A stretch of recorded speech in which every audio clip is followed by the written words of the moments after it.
بسم اللہ الرحمن الرحیم۔ السلام علیکم ورحمۃ اللہ وبرکاتہ۔ کیا آپ تصور کر سکتے ہیں کہ کوئی انسان 300 سال سے زیادہ سوئے رہے اور پھر جاگ اٹھے؟ جی بالکل، آج ہم آپ کو ایک ایسا واقعہ سنانے جا رہے ہیں جو قرآن شریف کی سورہ الکہف کی تفسیر میں بیان کیا گیا ہے۔ ایک ایسا معجزہ جسے سمجھنے کی کوشش آج تک سائنٹسٹ بھی کر رہے ہیں۔ یہ ہے اصحاب کہف یعنی غار والوں کا واقعہ۔ چلیے اس واقعے کو آڈیو ویژول کے ذریعے سمجھنے کی کوشش کرتے ہیں۔ اکثر مفسرین کے نزدیک اصحاب کہف رحمۃ اللہ علیہ کا واقعہ حضرت عیسیٰ علیہ السلام کے آسمان پر تشریف لے جانے کے بعد کا ہے، اور جبکہ بعض مفسرین کہتے ہیں کہ یہ واقعہ ان سے پہلے کا ہے۔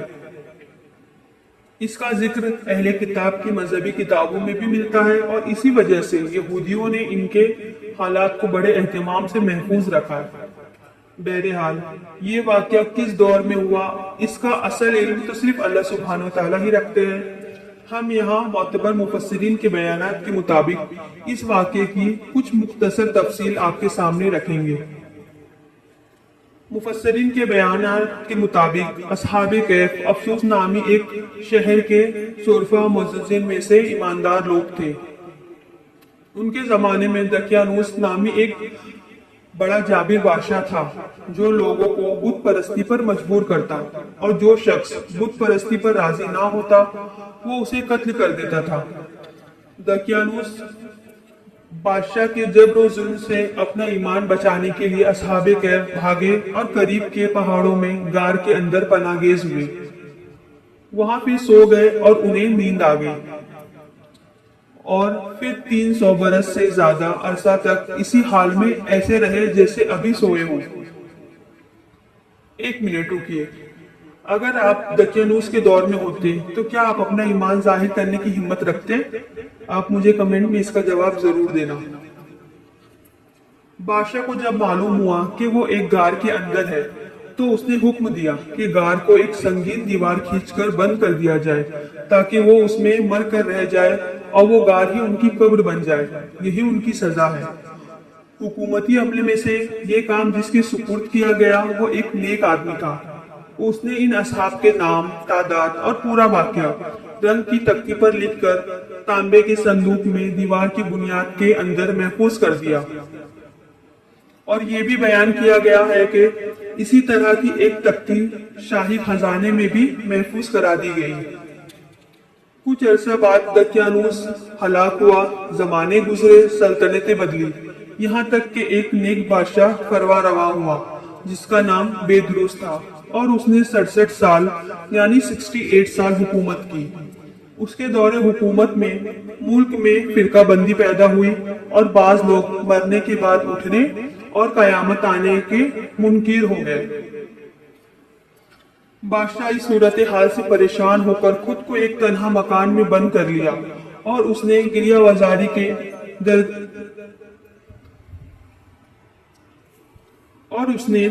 وزاری سے بارگاہ الہی میں دعا کی کہ یا رب کوئی ایسی نشانی ظاہر فرما جس سے مخلوق کو مردوں کے اٹھنے کا اور قیامت آنے کا یقین حاصل ہو جائے۔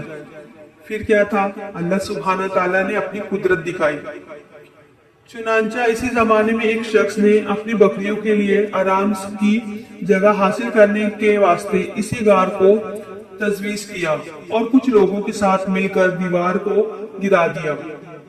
دیوار گرنے کے بعد کچھ ایسی ہیبت طاری ہوئی کہ دیوار گرانے والے لوگ وہاں سے بھاگ گئے۔ اصحاب کہف اللہ تعالیٰ کے حکم سے فروا و سادہ اٹھے، چہرے شگفتہ، طبیعت خوش، زندگی کی تر و تازگی موجود تھی۔ ایک نے دوسرے کو سلام کیا اور نماز کے لیے کھڑے ہو گئے۔ نماز سے فارغ ہو کر ایک اصحاب نے یمیلخا نامی دوسرے اصحاب سے کہا، آپ جائیں اور بازار سے کچھ کھانے کو بھی لائے اور یہ بھی معلوم کر کے آئے کہ دقیانوس بادشاہ کا ہم لوگوں کے بارے میں کیا ارادہ ہے۔ یمیلخا نامی اصحاب جب بازار گئے تو انہوں نے شہر کے دروازے پر اسلامی علامات دیکھی، اور وہاں نئے نئے لوگ پائے۔ یہ دیکھ کر انہیں تعجب ہوا کہ یہ کیا، کل تک تو کوئی شخص اپنا ایمان ظاہر نہیں کر سکتا تھا، جبکہ آج اسلامی علامت شہر پناہ پر ظاہر ہے۔ یمین خان کو کیا پتا تھا کہ وہ 300 سال سے بھی زیادہ آگے کا بازار دیکھ رہے ہیں۔ آگے کا واقعہ اور بھی حیرت انگیز ہے، ویڈیو اسکپ نہ کریں، پورا دیکھیں۔ پھر کچھ دیر بعد وہ تندور والے کی دکان پر گئے اور کھانا خریدنے کے لیے اسے دکیانوس سکے کا روپیہ دیا، جس کا رواج صدیوں سے ختم ہو گیا تھا اور اسے دیکھنے والا بھی کوئی باقی نہ تھا۔ بازار والوں نے دکیانوسی سکہ دیکھ کر خیال کیا کہ ان کے ہاتھ کوئی پرانا خزانہ آ گیا ہے۔ چنانچہ وہ یمین خان کو پکڑ کر وقت کے حاکم کے پاس لے گئے۔ حاکم ایک نیک شخص تھا، اس نے بھی ان سے دریافت کیا کہ خزانہ کہاں ہے۔ یمین خان نے کہا، خزانہ کہیں نہیں ہے، یہ روپیہ ہمارا اپنا ہے۔ حاکم نے کہا، یہ بات کسی طرح سے قابل یقین نہیں، کیونکہ اس میں جو سال لکھا ہوا ہے وہ 300 برس سے پہلے کا سال ہے، اور آپ ایک نوجوان ہیں، ہم لوگ بوڑھے ہیں، ہم نے تو کبھی یہ سکہ دیکھا ہی نہیں۔ یمین خان نامی اصحاب نے فرمایا، میں جو دریافت کروں وہ ٹھیک ٹھیک بتاؤ تو مسئلہ حل ہو جائے گا۔ یہ بتاؤ کہ دکیانوس بادشاہ کس حال و خیال میں ہے۔ حاکم نے کہا، آج روئے زمین پر اس نام کا کوئی بادشاہ نہیں، لیکن سینکڑوں برس پہلے ایک بے ایمان بادشاہ اس نام کا گزرا ہے۔ یمین خان نے بہت حیران ہو کر فرمایا، کل ہی تو ہم اس کے خوف سے جان بچا کر بھاگے ہیں، اور میرے ساتھی قریب کے پہاڑ کے غار کے اندر پناہ گیز ہے، چلو میں تمہیں ان سے ملا لاؤں۔ حاکم اور شہر کے سردار اور ایک کثیر مخلوق ان کے ساتھ غار کے کنارے پہنچ گئے۔ اصحاب کہف یمین خان کے انتظار میں تھے۔ جب انہوں نے کثیر لوگوں کے آنے کی آواز سنی تو سمجھ رہے کہ یمین خان پکڑے گئے اور دکیانوس فوج ہماری تلاش میں یہاں آ رہے ہیں۔ پھر کیا وہ اللہ سبحانہ تعالیٰ کی حمد و ثنا میں مشغول ہو گئے۔ اتنے میں شہر کے لوگ پہنچے اور یمین خان نے بازار میں ہوئے تمام قصہ بقیہ اصحاب کہف کو سنایا۔ اصحاب کہف نے سمجھ لیا کہ ہم اللہ تعالیٰ کے حکم سے اتنے طویل زمانے سوئے رہے اور اب اس لیے اٹھے ہیں کہ لوگوں کے لیے ہم موت کے بعد زندہ کیے جانے کی دلیل اور نشانی بنے۔ جب حاکم شہر غار کے کنارے پہنچے تو اس نے تانبے کا صندوق دیکھا، اسے کھلوایا تو تختی برآمد ہوئی۔ اس تختی میں اس اصحاب کے اسماء اور ان کے کتے کا نام بھی لکھا تھا۔ یہ بھی لکھا تھا کہ یہ جماعت اپنے دین کی حفاظت کے لیے دکیانوس کے ڈر سے اس غار میں پناہ گیز ہے۔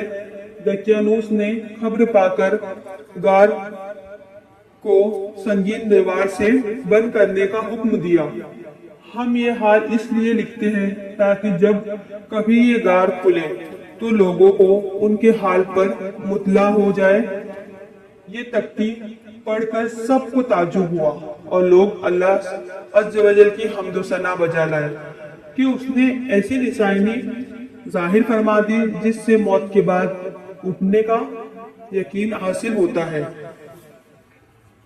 حاکم شہر نے اپنے بادشاہ پیدروس کو واقعے کی اطلاع دی، چنانچہ بادشاہ بھی بقیہ معززین اور سرداروں کو لے کر حاضر ہوئے اور شکر الہی کا سجدہ کیے کہ اللہ تعالیٰ نے ان کی دعا قبول کی۔ اصحاب کہف بادشاہ سے گلے ملے اور فرمایا، ہم تمہیں اللہ عز و جل کے سپرد کرتے ہیں۔ السلام علیکم ورحمۃ اللہ وبرکاتہ۔ اللہ تعالیٰ تمہارے اور تمہارے ملک کی حفاظت فرمائے اور جنوں اس کے شر سے بچائے۔ بادشاہ ابھی کھڑے ہی تھے کہ وہ حضرات اپنے خوابگاہ کی طرف واپس ہو کر مصروف خواب ہوئے اور اللہ تعالیٰ نے انہیں وفات دے دی۔ بادشاہ نے سال کے صندوق میں ان کے اجداث کو محفوظ کر دیا اور اللہ تعالیٰ نے رعب سے ان کی حفاظت فرمائی کہ کسی کی مجال نہیں کہ وہاں پہنچ سکے۔ بادشاہ نے سرے غار مسجد بنانے کا حکم دیا اور یہ ایک خوشی کا دن معین کیا کہ ہر سال لوگ عید کی طرح وہاں آئیں گے۔ اس سے یہ بھی معلوم ہوا کہ صالحین میں عرس کا معمول نیا نہیں بلکہ قدیم زمانے سے ہے۔ مائی آل ویورز، اگر آپ کو اس ویڈیو سے